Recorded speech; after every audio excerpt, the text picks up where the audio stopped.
most people don't start preparing to sell their home because it feels overwhelming. There's so much to do, there's so much to get done, and they don't know where to start. And let's be, who's a project manager? How many people live as a project manager? But that's what they feel like. They need to become a project manager, and a lot of them, they need it to be perfect. They need major renovations. Everything needs to be right. They want this super long punch list, everything done, and it delays the project, or they end up doing something worse, and they call the companies that buy houses, that aren't in good shape. Let me give you a little hint. If you call those companies and they come out and give you a quote for your house, add $100,000 to it, and that's how much your house would sell for as it is. So they usually take about $100,000 little kickback of their own, and then they put some paint on it and put it on market, and yeah. So most houses do not need major renovations and complete rehauls. What matters really is decluttering. That is by far the number one thing you can do. And then the small repairs, and they actually mean a lot, and I'll get to that. And your first impression areas. So in more detail, so for the decluttering, you're basically you're going through every room, and I encourage people to get a pad of paper. I've got a decluttering guide, and I'll put the link in whatever's, so you can get, it's in the bio or in the comments, whatever, so that you can get the guide. But basically, you're going to get a piece of paper and just walk through each room. Take a buddy with you, that also lives there in case you don't remember everything going on. But in each room, what little repairs need to happen. But you're going to have a check off that you're going to declutter that space. I know you're not fully ready to move. Some people, oh my God, they'll get so hung up on okay, well then I need to donate, and it's fine. Watch Marie Kondo a couple times, get a few boxes, throw things for donate, and then just start packing early. Put enough things in boxes so that your room is kind of magazine ready, magazine empty, right? So that your dresser top just has, a lampshade and maybe one knickknack or something, so that everything's pretty bare and it looks like a hotel room. Yeah, magazine or hotel room. Those are two, ideals to shoot for. Just pack things away, get them out of there. And you're like, I can't fit these things on the dresser top into the dresser drawers. Pack up some of the dresser drawers. Donate some stuff from the dresser drawers. Just enough to make the room look magazine and or hotel ready, okay? And then the second one is the small repairs. And those are more important than you think. So what's odd is that you don't think about light bulbs. Any light bulb that is out, you want to replace all the light bulbs in the house. And when you do it, make sure, this is also something people don't think about, but if you've noticed most of your light bulbs in your house have a yellow undertone, stick with the yellow. If they're mostly a white undertone, then stick with the white undertone. But if you can get them as bright as possible, because you want as much light in the house as possible for showings, for photos, all of that. But it is a little weird when you have yellow and white light bulbs, then it looks like you're not even trying. But as best you can, even if some rooms are yellow and some rooms are white, keep light bulbs the same in each area. And but all of those little repairs. So the bathroom cabinet front that's kind of off on one hinge, the door that sticks, the sliding glass door that you cannot open for love or money, grease that guy up, because people are going to have to, if they put an offer in your house, they're putting down several $1,000s, at $1,000 to several $1,000s of an earnest money deposit. And then they're paying, you wouldn't believe it. At this point, it's minimum $400 up to $700, $800. I've seen people routinely pay $1,000 for inspections because they're doing, whole house inspections, sewer line, especially in the Kansas City area, radon. Sometimes they already kind of know going into it, they're going to get a structural engineer in your basement, all kinds, and chimney. I've seen chimney inspections, all kinds of inspections. And when they're putting that much money, they want to have a good feeling about it going in, right? So when they look around the house and you've got light bulbs that are out everywhere, is it the light fixture? Is it the light bulb? They don't know. and you've got kitchen cabinet fronts kind of wonky, and no one can get out the sliding glass door without an act of God. All of these things are like, what else is hidden? What else isn't working? But when they can walk in the house and there aren't like 18 baby red flags, they have a better feeling about putting an offer on the house. And yes, God forbid, they're going to find other things when they do the full inspection, but at least they have a better feeling about, this is a house that's taken care of. People are taking care of things here, which is hopefully true, but also you should do the small repairs that we get used to and we don't think about. And then the first impression areas. So when I say first impression, a lot of people are like, oh, okay, the foyer or the front room or the living room, or just, when people walk in. And I'm gonna tell you, just back up a second. The yard should look nice, at least trimmed. God forbid you haven't been able to put down weed killer for several years, just mow it short. But it's literally the front porch and the front door. And you don't think about it, but that poor agent, including myself, anytime you're trying to get into a house, your phone either has to pair Bluetooth with this little iBox, and you have to figure out how to get the key and get in the door, or you're looking up, if you forget to write it down, you're looking up an email on your phone to find the 4-key lockbox to get in. And some of these lock boxes are just odd. The doorknobs are odd. The number of homes where it's like, no, you turn this one to the right, but then it's up to the left, upside, whatever. You're standing on that porch for 1 to 3 to 5 minutes. I've even had, I can't get in, and I've asked the buyer, can you try to open the door? They're there for a while. So if you haven't painted your front door in a while, do that. Please, if possible, put a new doorknob on your front door. And I know that when they buy the house, they might have to put a new doorknob. But when they see this crust, like the metal peeling off of your doorknob, and it wiggles funny, and all of this mess, they're already like, all right, this person doesn't take care of the house, and they haven't even entered it yet. You've got a beautiful foyer, and you've made everything look like a magazine when you walk in, and they're already like, all right, already have a couple little mini red flags.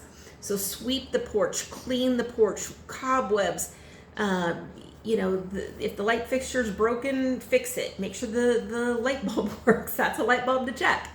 So first impressions, but it starts on the front porch because they're standing there for several minutes before they can even enter.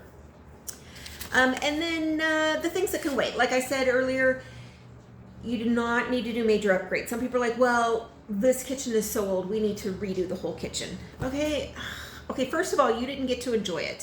So if you're gonna redo the kitchen, and let's say you spend, I don't know how you would only spend 10, but let's say you're a do-it-yourselfer and you only spend 10, or you have to pay somebody, you spend $20,000, $30,000 to redo your whole kitchen. Whatever it is, you're not getting the money back, when you put it up for sale. Flippers get their money back, and then some, not all the time, but usually, because they buy a house that's in such poor condition and has so many issues that they buy a distressed property, and they're the ones that are buying not pretty houses of people that just want to bail on the house. And so then, God willing, they do a good flip on it. Those people get money back because they buy it so distressed. But no. Perfection. You don't need perfection. I will say, again, the little repairs. I've seen some homeowners try and sell a house, and I will call it the landlord special or paint on a pig. So they've got a wall where maybe some big photos, frames, or I don't know, there's some holes in the wall, and there's a light fixture that's kind of dangling, kind of funny. It doesn't look so safe. And a window frame is missing a piece of wood. And you can tell they just spray paint, they used a sprayer to paint the room. But it's in bad shape. And they're just covering it up with a fresh coat of paint. That is not the way to go. Do the little repairs. And yes, if it needs a new coat of paint, if you've had a chair, rub the back of the wall off, and the Sharpie your kid put is not coming off, and whatever it is, some barns need paint, some rooms need paint. But you just not need to be perfect, and you don't need to have that HGTV pressure of I need matching decor and whatnot. Best, if you don't have like magazine pretty decor, if your decor is, my grandma, my aunt, and my husband and mine, it's just kind of, it's your own little thing going on, that is fine. But lovingly, carefully box everything up, put it away, and have it ready for moving. And just have empty mantles, empty dressers. Have it ready so that they can imagine, that's where I'm going to put my XYZ. That's where I'm going to put my, whatever. So either magazine pretty or hotel ready, where it's just bare bones and they have space to imagine their things there. So when you're thinking about the timeline of, I've known people to put off 2 years putting their house on the market because they're just like, there's so much to do. Depending on the state of your house, maybe if you've lived in it for 30 years and you've never decluttered, you got a challenge in front of you, especially because you're probably downsizing at that point. But and again, you can download the guide. It'll be in the comments or whatever, a description. But let's say you've got 8 rooms in your house, including like the bathrooms. And I always count the garage as a room and outside as a room, right? So outside, garage if you have one, and then each bathroom, each bedroom, each room in the house. So if there's 5 or if there's 18 rooms, then I just divide it up. How much time do I have left? I need to move in 3 months and I've got 10 spaces. Great. I'm going to do 1 space a week, period. That's what I've got. I've got a week of time to work on each space, and we're just going to make it happen, and we're going to do the best we can. I had a coach that always said, if you're 80% done, then just go. Just move. So, grab each spot, make it 80% ready, and then you've got the last 2 weeks for photos and last minute projects. But figure out how much time you need before you go on the market. This is just, I also have my MBA. So this is practically business planning 101. But where you are now and where you want to be and the plan in the middle, that's literally business planning. So if you need someone who can help you with the executive functioning of planning it all out, and you live in the Kansas City area, I'm happy to come to your house and be a little bit of that executive functioning for you, and we'll get a piece of paper, we can go room to room. And I've had clients that they were really amazing, but they still just wanted that reassurance of what do I do in each room. So we went from room to room, and they actually took really good care of their house. They didn't have things to do necessarily, but declutter. But we went room to room and walked through and just what to declutter, what to fix. Does this need to be painted? Does that need, whatever it was. In their house, they had multiple offers. It was great. And they didn't even really, have to do repairs to get ready to. And they had been quoted 100,000 less. They had been quoted 100,000 less than what they sold for. And the person's like, that's a whole other video. I'll do a whole other video on the predatory whatevers. But, I'm happy to come and help walk through room to room and, just help you layer on all those decisions, help you plan, how much time do I have to devote to each space? Who's the big project? What needs to be done? I can help you find, if you need outside resources to help do the deep cleaning. Some folks wait till the very last minute to go into independent housing, and they can no longer, deep clean each bathroom, or help with packing. Those folks are there.